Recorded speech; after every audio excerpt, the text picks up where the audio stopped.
ታፈሱ ልጅቷ የት ናት? ሰከን በል እንጂ ምን ነው እንደዚህ ተቆረቆርክላት? የሶስት ወር እኮ ህፃን እኮ አይደለችም። እኔ እድሜዋን አልጠየኩሽ። ታፈስ ልጅቷ የት ነው ያለችው? እኔ ምን አውቃለሁ? ምንድን ነው ያደረግሻት? ምን ማለት ነው ደግሞ? ምን አደረግሻት ይላል እንዴ? ወይዘሮ ይፍቱ ልጅቷን ምንድን ነው ያደረግሻት? ምን አገባ? አድርጊያትስ ቢሆን ምን አገባ? አንተ ይመለከታል? በፈጠረሽ አትፈታተኝ። በጣም ልጅቱ ምንድን ነው ያደረግሻት? ሰውዬ ይሄን በአምላክ ልቀቀኝ ብያለሁ። ልጅቷን ምንድን ነው ያደረግሻት? ልቀቀኝ ያልኩህ ነው። በአምላክ ምንድን ነው ያደረግሻት? ምንስ ማደርጋት ይመለከታል? ያገባል። ይፍቱ ስራ ህብስትን አፍና በመያዝ ሀብት ንብረቱን ወደ ስሟ እንድታዞርላትና ወረቀቱ ላይ እንድትፈርምላት ልታደርጋት ነው። ይፍቱ ስራ አሁን ላይ አቶ አለምንና ህብስትን ከጨዋታው ውጪ አድርጋ የህብስትን ሀብት ንብረት በሙሉ ለራሷ ለማድረግ እየሞከረች ነው። ህብስት በጣም በሚያሳዝን ሁኔታ ድጋሚ በይፍቱ ስራ እጅ ውስጥ ወድቃለች። እንግዲህ ህብስት ከብዙ መከራና ሲቃይ በኋላ ወደ ቤቷ በተመለሰችበት ጊዜ ከበፊቱ የባሰ ችግር ነው የገጠማት ማለት ነው። እንግዲህ ይፍቱ ስራ ወደ ቤት መግባቷን ተጠባብቃና እንደዚሁም ሁሉ ሰው በተኛበት ጊዜ ለህብስት ቴክስት እንዲላክላትና ስለ ቤተሰቦቿ ማወቅ ያለባት ነገር እንዳለና እሱን ማወቅ ከፈለገች ደግሞ በሚላክላት አድራሻ ለማንም ሰው ሳትናገር እንድትመጣ በማድረግ ወደዛ ቦታ ላይ እንግዲህ ህብስት እንግዲህ ስለ ቤተሰቦቿ ማወቅ በጣም ስለጓጓች ወደ ተባለችው ቦታ ትሄዳለች። በዚህ ሰዓት እንግዲህ ታፍና ትወስዳለች። ይህን ሁሉ ነገር እያደረገችው ይፍቱ ስራ ስትሆን ነገር ግን ይፍቱ ስራ ቀደም ሲል ከህብስት ጋር በደረሰባት ነገር በጣም እንዳዘነችና እንደዚሁም ደግሞ እስከ ዛሬ ለበደልኩሽ ነገር ሁሉ በጣም ይቅርታ አድርግልኝ በማለት ጥሩ ሰው በመምሰልና ባደረገችው ነገር እንደተጸጸተ ሰው ስታስመስል ነበረ። ይህንን ማስመሰሏን እንግዲህ ያወቁባት አቶ አለምና ታፈሱ ብቻ ነበሩ። ታፈሱ በተደጋጋሚ ይፍቱ ስራ ስልክ ስታወራና እንደዚሁም የሆነ ነገር እንዳሰበች ጠርጥራ ነበር። ህብስት እንግዲህ ሳይታሰብ ከቤት መጥፋቷ ለሁሉም ሰው በጣም አስደንጋጭ ነገር ሆኗል። ሰላም ሰላም፣ ጤና ይስጥልኝ ውድና የተከበራችሁ ውድ የሃይማኖት ቤተሰቦች እንደዚሁም የህብስት ድራማ ተከታታዮች እንኳን ወደዚህ ቻናል በሰላም መጣችሁ። ለዚህ ቻናሉ አዲስ የሆናችሁ ላይክ፣ ሰብስክራይብ በማድረግ ቤተሰብ ሆኖ ቤተሰብ የሆናችሁ ከልብ እናመሰግናለን።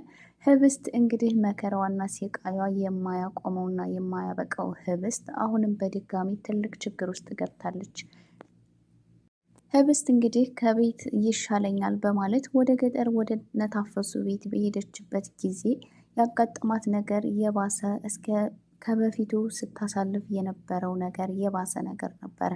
ከዛ ጋር ተያይዞ እንግዲህ ወደ ቤቷ መመለሷን ተከትሎ አሁን ላይ ደግሞ እስከ ዛሬ ድረስ ሲደረግባት የነበረው ነገር ህብስት ምንም ነገር ሊጎዳት ስላልቻለ በተለይ ይፍቱ ስራ የምታደርጋቸው ነገሮች በታፈሱ አማካኝነት ስራዎቿ ሁላ እየከሸፉባት ስለነበረ ይፍቱ ስራ በዚህ ጉዳይ በጣም ተናዳ ነበር። ህብስት ወደ ገጠር ሄዳ በተመለሰችበት ጊዜ በጣም ተቀያይራ ጸባይዋ በጣም ተለውጦ ስለነበረ ይሄ ነገር ለሁሉም አዲስ ነገር ቢሆንም ነገር ግን ይፍቱ ስራ የደረሰብሽ ነገር በጣም ከባድ ነው፣ እኔም ላደረስኩብሽ ነገር በጣም ይቅርታ ብላ አንቺ ላይ የደረሰው ነገር እኔም ሴት ልጅ አለኝ፣ ስለዚህ እኔም ሴት ልጅ ላይ ቢሆን ብዬ አሰብኩት፣ ስለዚህ በጣም አሳዘንሽ በማለት ለህብስት ያዘነችላት ለመምሰል እየሞከረች ነበረ። ህብስት እንግዲህ በትንሹም ቢሆን እያመነቻት መታ ነበረ።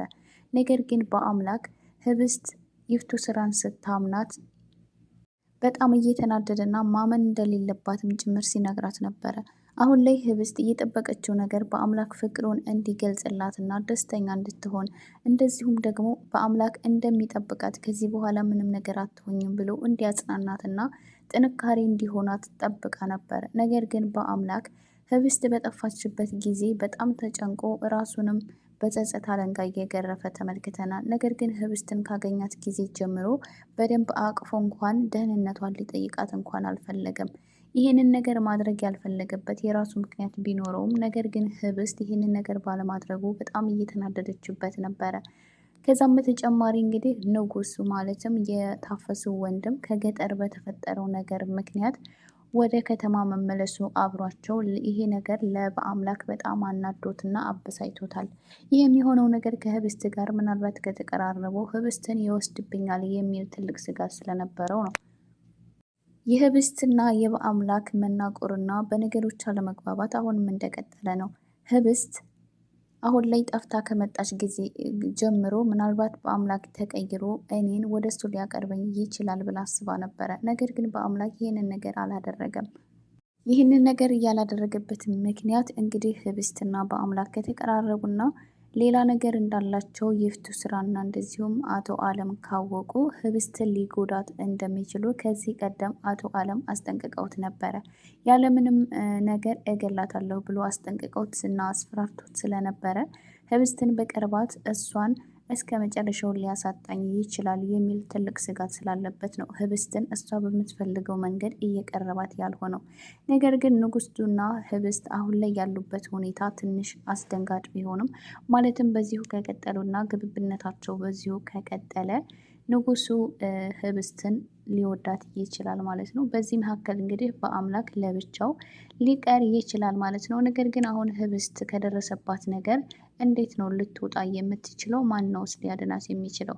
ምናልባት ታፈሱ በተደጋጋሚ ይፍቱ ስራ ስልክ ስታወራ ሰምታት ስለነበረ ይሄንን ነገር ያደረገችው እሷ እንደሆነች ልትናገርና ከበአምላክ ጋር ቁጭ ብለው ሊያወሩበት ይችላሉ። እንግዲህ ታፈሱ ይህንን ነገር ካደረገች በአምላክ ደግሞ አሁንም ይፍቱ ስራን ጉሮሮዋን አንቆ ህብስትን ከወሰደችበት እንድትመልሳት ሊያደርጋት ይችላል። ነገር ግን ይፍቱ ስራ ከዚህ ቀደም ስታስመስል ስለነበረ እኔ ህብስት ላይ በደረሰው ነገር በጣም አዝኛለሁ፣ እኔ ወዴት እንደሄደች በምን አውቃለሁ በማለት ምናልባት ውሸት ልትናገርና ልትክድ ትችላለች ማለት ነው። ግን በአምላክ ይሄ ነገር ማስመሰል የሆነ ነገር እንዳሰበችና እንዳቀደች ገብቶታል። ስለዚህ ይሄንን ነገር ከይፍቱ ስራ ውጪ ማንም ሰው ሊያደርገው እንደማይችል ሁሉም ሰው ሊገመትና ሊያስብ ይችላል። ግን ህብስትን እንዴት ነው ሊያገኟት የሚችለው? ህብስት ከገጠር ከመጣችና ከተመለሰች ጊዜ ጀምሮ ታፍሱ ወደዛ ቤት ተመልሳ እዛ ቤት ውስጥ እንድትኖር እፈልጋለሁ በማለት ለቤተሰቦቿ አጭር ትዕዛዝ ሰጥታ ታፍሱ ወደ ቤት እንድትመለስና እንደዚሁም ንጉሱ እዛ ከመኩሪያ ጋር ሌላ ችግር እንዳይፈጠር በማለት ወደ ከተማ ይዘው መጥታለች። አሁን ላይ ንጉሱ እንግዲህ ወደ አብነት ቤት ለእንግድነት ነው ተቀምጦ ያለው። እንግዲህ ንጉሱ በጣም እያሰበና እየተጨነቀ ነበረ ማለት ነው። ነገር ግን አብነት ደግሞ እኔ ለብቻዬ እስከ ዛሬ ድረስ ስኖር መቼ ነው ጓደኛ የማገኘው እያልኩኝ ሳስብ ነበረ። አሁን ላይ ግን ወደ ቤቴ ስለመጣ በጣም ደስ ብሎኛል ብሎ በደስታና በፈገግታ ነበረ እየተቀበለው። ንጉሱ ግን አሁን ላይ ሰው ቤት መቀመጡና ሰው ጋር ተጠግቶ መኖሩ ለሱ ትልቅ ሸክም እንደሆነ ያሰበ ትልቅ ስጋት ሆኖበታል። በዛ ላይ ደግሞ በአምላክ ወደዛ መምጣቱን በጭራሽ እንዳልወደደው ተረድቷል። ምክንያቱም ወደ አብነት ቤት በሄዱበት ጊዜ እንዴት እንዳወራውና በአምላክ እንዴት ተናዶ እንደነበረ ተመልክተናል። እንግዲህ በአምላክ የተናደደበት ምክንያት ከህብስት ጋር ያላቸው ቅርርብነት ነው ያናደደው። ምናልባት ህብስት ሊቀማኝ ይችላል በማለት በአምላክም ለህብስት ፍቅሩን ስላልገለጸላት እንደመወዳት አታውቅም ብሎ ስለሚያስብ ምናልባት ንጉሱን ሊቀማኝ ይችላል ብሎ ስላሰበ ነው። ምናልባት ህብስት እንግዲህ በአምላክ በዚህ ሁኔታ ከቀጠለ አሁን ካለችበት ቦታ ከወጣችና ምናልባት በህይወት ተርፋ መገኘት ከቻለች ከንጉሱ ጋር በምታደርገው ነገር በአምላክ በጣም ሊበሳጭና ሊናደድ ይችላል ማለት ነው። በዚህም ጉዳይ ከንጉሱ ጋር በአምላክ ሊጣላና ሊጋጭ ይችላል ማለት ነው። አቶ አለምም እንግዲህ በህብስት በመገኘቷ በጣም ደስተኛ ሆኖ ወደ ነበሩበት ቦታ እንዲመለሱ ማለትም የጀመሩትን ስራ ፍጻሜ ላይ ማድረስ እንዳለባቸው እና ነገሮች በፍጥነት መቋጨት እንዳለባቸው ሲናገሩ ነበረ። ነገር ግን አሁን ላይ ህብስት በድጋሚ ተጠፍታለች። ምናልባት የይፍቱ ስራ ህብስትን አፍና ከወሰደቻት በኋላ ያንን እንድትፈርምላቸው የፈለጉትን ወረቀት ይፍቱ ስራ በግዳጅ ልታስፈርማት ትችል ይሆናል ማለት ነው።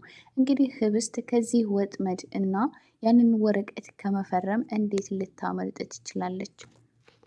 ህብስት ያንን ወረቀት ከፈረመችው ሙሉ ሀብቷ በነ አቶ አለም እና በነ ይፍቱ ስራ ቁጥጥር ስር ይሆናል ማለት ነው።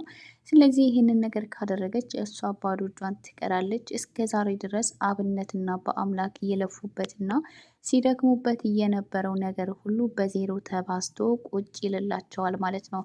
እንግዲህ ህብስት ይህንን ወረቀት ሳትፈርም ቶሎ ብላ ከዛ ቦታ ላይ እንደምንም ልታመልጥና ወይም ደግሞ ሊያድናት የሚችል ሰው መገኘት አለበት ማለት ነው። ሰላም እንግዲህ ውድ የህብስት ድራማ ተከታታዮች ህብስት ድራማ ክፍል 43 ይህንን ይመስል ነበረ። በቀጣይ ክፍል እስከምንገናኝ ሰላማችሁ ይብዛልኝ። ቪዲዮውን ላይክ ያላደረጋችሁ ቻናሉን ሰብስክራይብ ያላደረጋችሁ ላይክ እና ሰብስክራይብ በማድረግ ቤተሰብ እንድትሆኑ ጋብዛለሁ።